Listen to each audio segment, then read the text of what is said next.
안녕하세요, 특일남입니다. 지난 대학원과 관련된 영상에서는 학위를 받으면 좋은 점에 대해서 좀 이야기를 해드렸는데요. 이어서 이번 영상에서는 대학원 공부에서 도움이 되는 꿀팁 몇 가지를 말씀해 드리고자 합니다.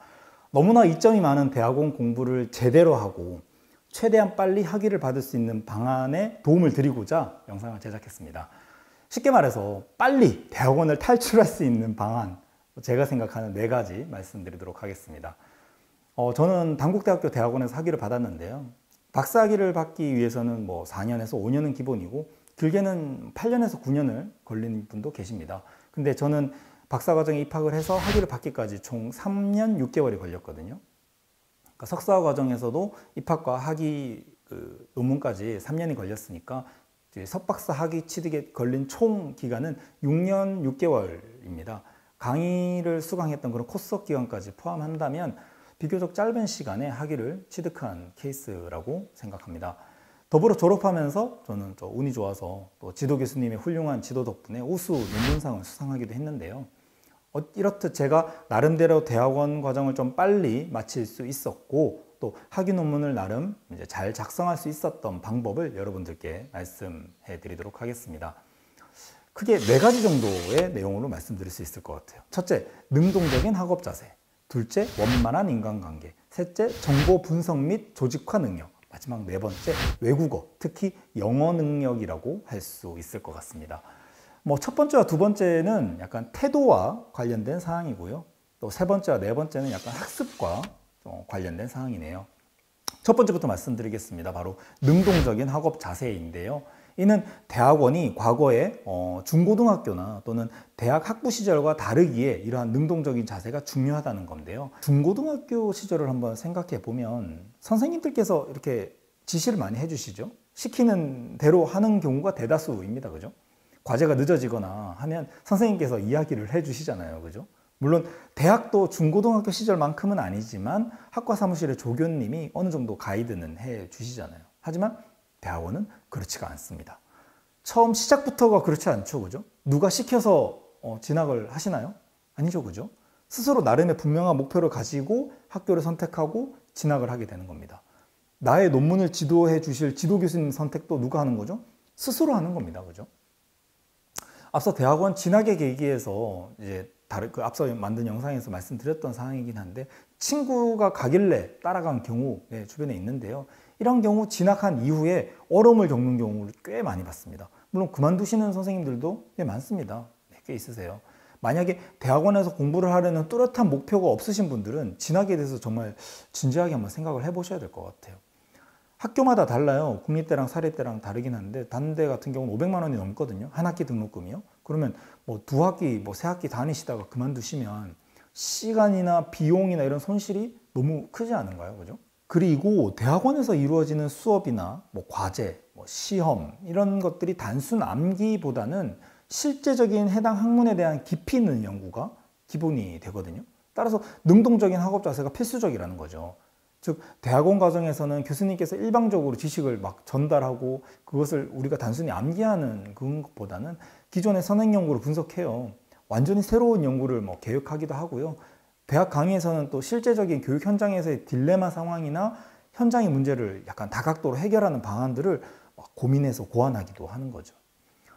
그뿐인가요? 새로운 교육 프로그램을 개발하는 그런 과제나 논문을 쓰기도 하고요. 이런 연구와 고민이 생활화되는 겁니다. 그리고 무엇보다 대학원 과정의 꽃은 뭘까요, 여러분? 제가 볼 때는 논문 같거든요. 석사나 박사 학위 논문을 비롯해서 학술지 논문까지 이 대학원 과정에서 여러 편의 논문을 저 역시 썼고 지금도 쓰고 있는 상황인데요. 여러분 그 놀라운 사실 하나 알려드릴까요? 대학원에서는요. 그 어떤 교수님께서도 여러분들께 논문을 언제까지 써라. 그리고 어떤 대상으로 어떤 연구 방법으로 연구해라고 꼼꼼하게 일러주시지 않습니다. 신기하지 않으신가요? 논문을 쓰고 통과를 해야 졸업을 할 텐데 교수님께서는 왜 논문을 쓰라고 강요하지 않으시는 걸까요? 쓰라고는 하시죠. 강요하지 않으실까요? 왜? 반복적으로 말씀드리지만 대학원에서 공부는 어떻게 해요? 알아서 하는 겁니다. 그 누구도 강제할 수 없는 거죠. 강제하지 않는 거죠. 시작도 알아서 한 것처럼 마지막 과정인 논문까지도 여러분들이 알아서 하셔야 하는 겁니다. 실제로 저의 박사과정의 예를 좀 들어서 말씀드리면 2019년 9월에 입학을 하고 4학기 동안 45학점에 정해진 필수학점의 수업을 다 들었어요. 그런데요, 필수학점을 다 듣고 나면은 제가 학위를 바로 받을 수 있는 걸까요? 아니겠죠. 졸업시험과 또 영어시험이 있습니다. 학교마다 다르지만 단국대학교 기준으로는요. 졸업시험이 있고 또 영어시험이 있습니다. 이를 통과하고 나서 KCI급 학술 논문 한 편 이상을 등재해야 합니다. 등재지에. 다행스럽게 학술지 논문을 등재했습니다. 자, 그럼 끝일까요? 아닙니다. 여기까지만 하면 수료입니다. 수료. 그러니까 아직 학위를 받지는 못한 거예요.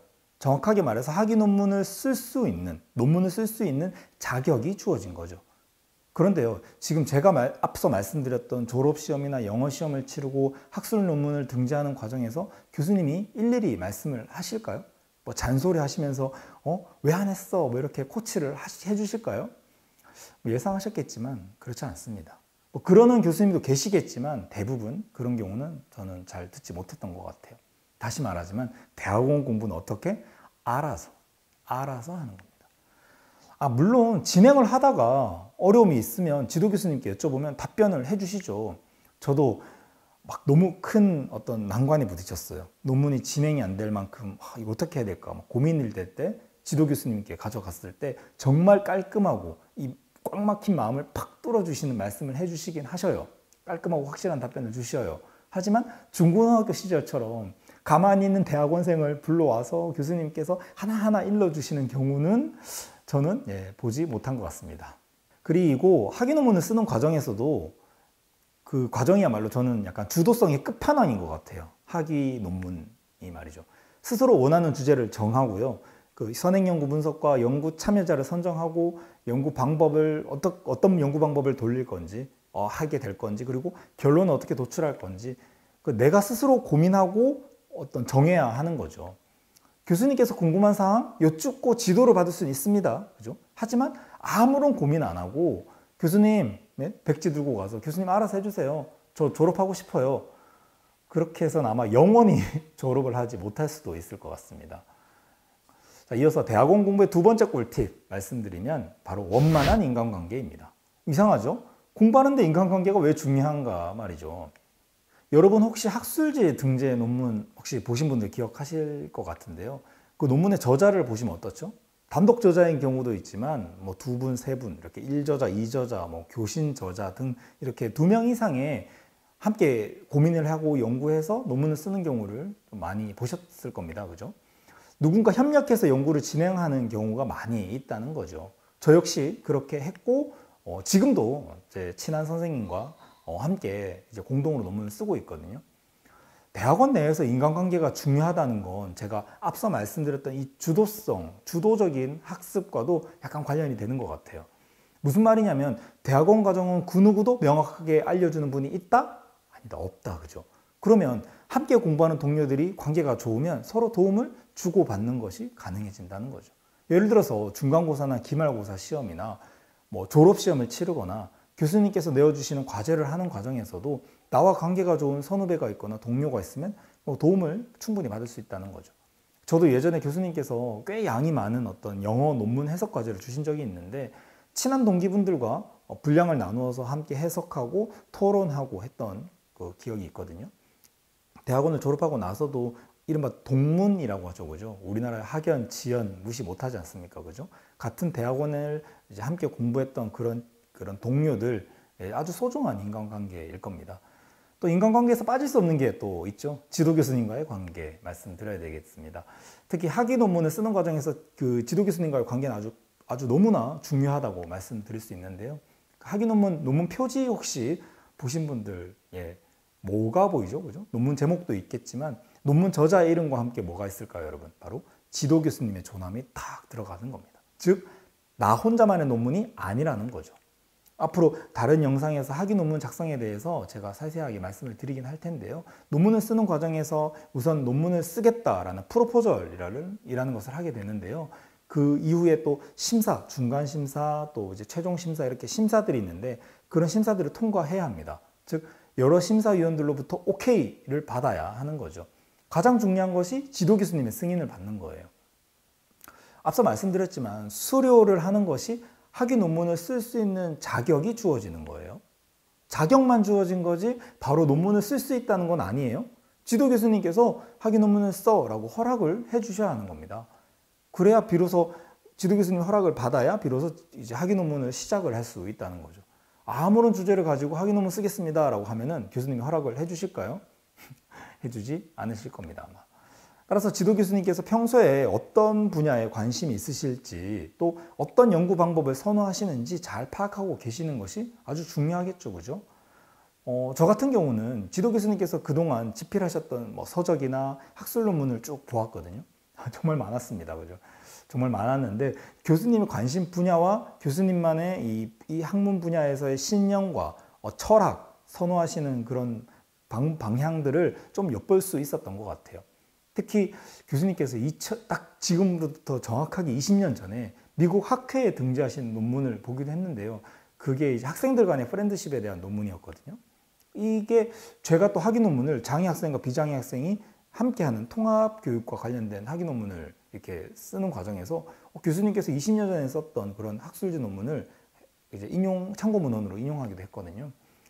20년 전에 제 지도 교수님의 논문을 인용하면서 시대가 지났음에도 여전히 이렇게 가치가 있는 연구를 이제 그 예전에 썼다는 것이 너무나 지도 교수님이 그렇게 했다는 것에 대해서 대단하다고 생각하고 어떻게 자랑스럽기까지 했습니다.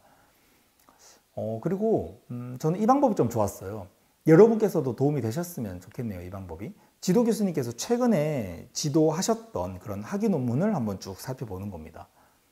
뭐 짧게는 3, 4년, 길게는 뭐 4, 5년 정도 지도 교수님께서 지도를 해서 학위를 받은 그런 논문들이 있으실 거잖아요, 그죠? 그런 논문들을 살펴보는 거예요. 주제도 다른데 그걸 왜 보지? 라고 생각하실 수도 있는데요. 그 논문의 내용을 보시라는 게 아니라 논문의 전개 방식이나 어떤 흐름, 이런 걸 형식, 이런 것들을 좀 보시라는 거예요. 어찌되었든 그 논문은 지도 교수님께서 지도 교수님한테 혼나면서 또는 지도 교수님의 칭찬을 받으면서 어쨌든 최종적으로 오케이를 하신 거잖아요, 그죠? 그러니까 서론은 어떻게 서술했고 연구 방법은 어떻게 했고 통계는 어떤 식으로 실시했고 결과 분석은 또 어떻게 했는지에 대해서 그런 형식적인 틀을 여러분들이 일단 한번 볼 수 있는, 교수님이 선호하시는, 교수님이 오케이 하실 수 있는 그런 틀을 짜는 것에 아주 도움이 많이 될 것 같습니다. 저 역시 도움이 많이 됐고요. 그리고 그렇지 않은 경우도 있긴 한데요. 교수님 중에 몇몇 분들께서는 다양한 어떤 연구과제를 수행하시는 경우가 많아요.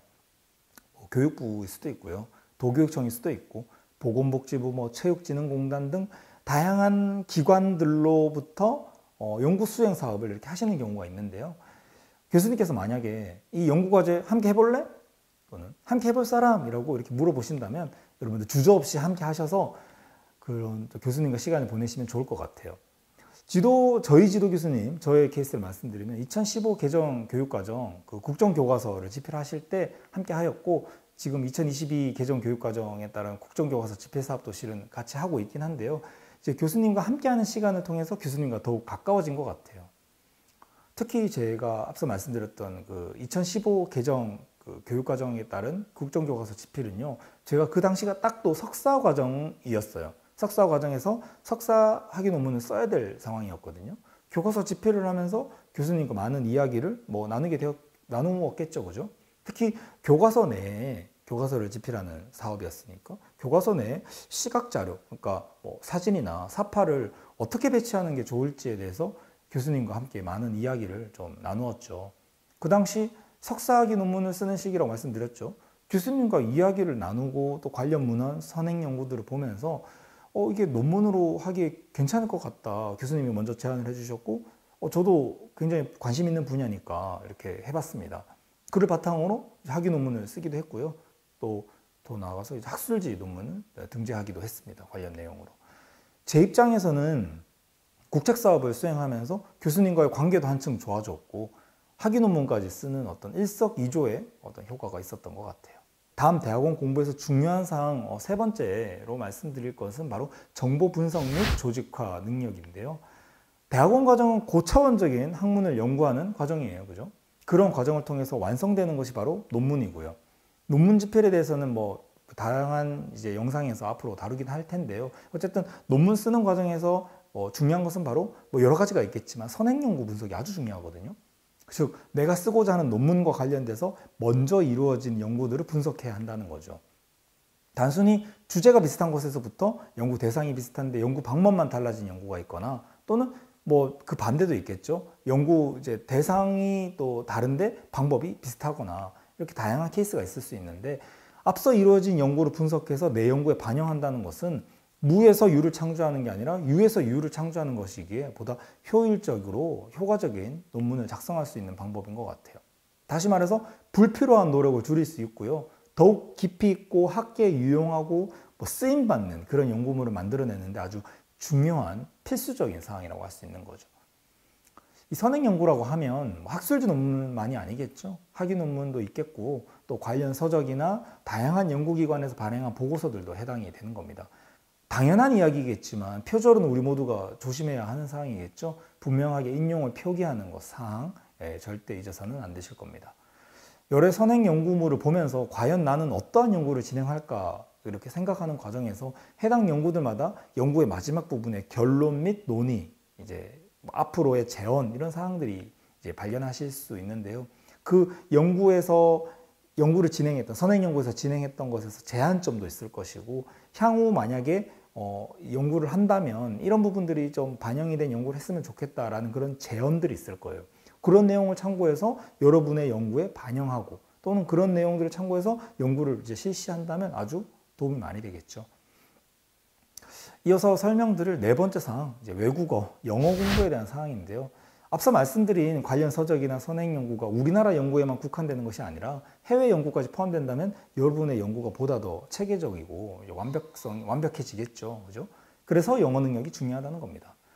그래서 그런지 대학원 과정에서 원서나 해외 논문을 이제 가지고 강의하시는 경우가 굉장히 교수님들이 많거든요. 영어를 잘하는 분들 보니까 확실히 대학원 생활에서 이점이 많으시더라고요. 지금 대학원 진학을 생각하시는 분들이 계시다면 뭘 준비해야 될지 모른다라고 하시던데, 영어 공부를 하시는 것은 저뿐만 아니라 많은 분들이 이제 추천하시는 사항일 거예요. 단순히 교수님이 내어주시는 그런 영어 관련된 과제를 잘하는 걸 넘어서서 논문을 쓰는 과정에서도 해외 사례와 해외 연구물을 이론적 배경에 넣어서 연구의 완성도를 높일 수 있거든요. 참고할 사항을 봤을 때 해외 연구를 참고한 사항을 재인용하기보다는 실제 해외 연구물을 내가 검색하고 그 연구물을 내 연구에 제대로 녹여내리기 위해서는 영어 능력이 필수적이라는 거죠. 저 같은 경우도 교육공학과 관련된, 최신 교육공학과 관련된 그런 사례에 대한 연구를 하는데 국내 선행 연구를 찾아보니까 하나도 없더라고요. 한 편도 없었어요. 그런데 해외 연구를 보니까 한 4, 50편이 있더라고요. 깜짝 놀랐던 그런 경험이 있습니다. 제대로 공부하려면 해외로 유학을 가야 하는 것이 다 이런 말씀 하시는데 왜 그런지 좀 알게 됐던 것 같아요. 영어 능력도 기르고 해외 연구물 분석하는 그런 것을 훈련하는 측면에서는 해외 유학도 굉장히 긍정적이라고 생각이 됩니다. 아무리 인공지능 이제 어플리케이션으로 동시 번역 된다라고 할지라도 이 논문이나 연구물 분석과 같은 고차원적인 사고를 하기 위해서는 개별적으로 영어 공부를 게을리해서는 안 되겠죠. 우물한 개구리가 되지 않으려면 정말 영어 공부는 필수적인 것 같습니다.